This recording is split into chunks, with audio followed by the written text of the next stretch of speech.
towards an emergence model of nature, society, and environment.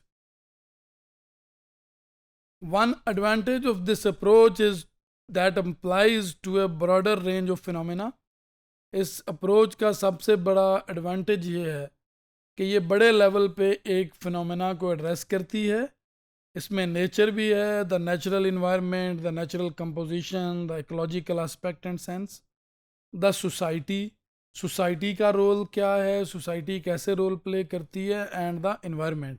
तो तीन चीज़ें हैं इसमें. The first one is the nature जो एग्जिस्ट करती है, नेचुरल इन्वायरमेंट है, नेचुरल सिस्टम्स हैं, नेचुरल इकोलॉजी है. Second one is the society, human societies हैं जो नेचुरल इन्वायरमेंट के साथ इंटरेक्ट करती हैं. अल्टीमेटली इन्वायरमेंटल कंस्ट्रक्शन में, इन्वायरमेंटल वेलबीइंग में और इन्वायरमेंटल डिग्रेडेशन में भी सोसाइटी का और जो नेचर का इंटरेक्शन है वही रोल प्ले करता है. और जो चीज़ डिस्टर्ब होती है ultimately that is the environment, जो उसके कॉन्सिक्वेंसेज हैं, जो अल्टीमेटली दैट इज़ द जो उसका रिजल्ट है. It is firmly embedded in symbolic interaction tradition in the society. जो सिम्बॉलिक इंटरेक्शनिज्म की डिबेट है सोसाइटी में, वो जो आज की इन्वायरमेंटल सोशियोलॉजी की डिबेट है नेचर, सोसाइटी एंड इन्वायरमेंट की, इससे मैक्सिमम मिलती है. क्योंकि जो सोशल इंटरेक्शनिज्म है, सिम्बॉलिक इंटरेक्शनिज्म की जो डिबेट्स हैं, वो कहती हैं कि नेचुरल इन्वायरमेंट का सोसाइटी से इंटरेक्शन कैसे होता है, उसको अंडरस्टैंड करना, एलेबोरेट करना, एक्सप्लेन करना, एंड लेटर ऑन सोसाइटी और नेचर के इंटरेक्शन से जो कॉन्सिक्वेंसेज हैं उसके अल्टीमेटली समटाइम इन्वायरमेंटल डिग्रेडेशन की शक्ल में होते हैं.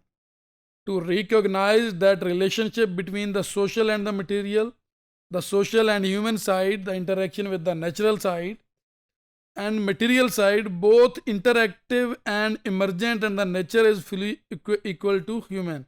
ये रिलेशनशिप जो है ये इंटरएक्टिव इन नेचर है और इमर्जेंट इन नेचर है.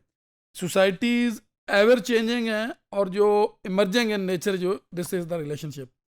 Our relationship with nature should be conceptualised as developing.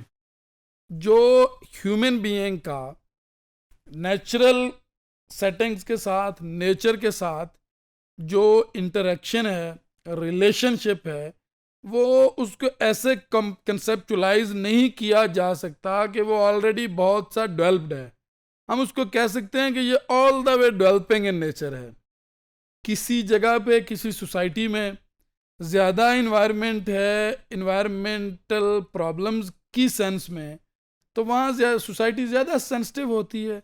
Society ज़्यादा अच्छा रिस्पॉन्ड करती है toward while trying to address the environmental problems. Individual, societies, communities, government, state institutions, the political players, political players, they all are more attached, more concerned with the environmental problem. This is the one side. So this is a developing relationship. All the way they are moving toward the more developing phase of the environment and society one.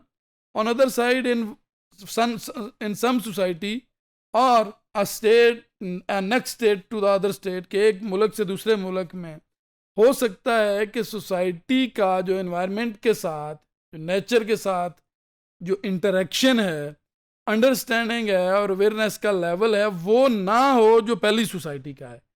तो एक जगह ever it's a developing relationship, it's a not already fully developed relationship. Emergent system है, model of nature, इसमें degradation भी हो रही है और समटाइम इसमें अपग्रेडेशन भी हो रही है.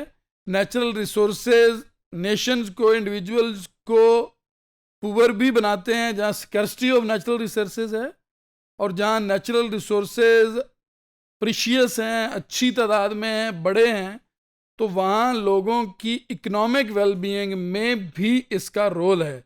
अगर रिसोर्सेज वाइज एक सोसाइटी रिच है एंड ऑब्वियसली उस वहाँ जो इंडिविजुअल्स उस नेचुरल सेटिंग के साथ इंटरेक्ट करते हैं, उसे एक्सप्लोर करते हैं.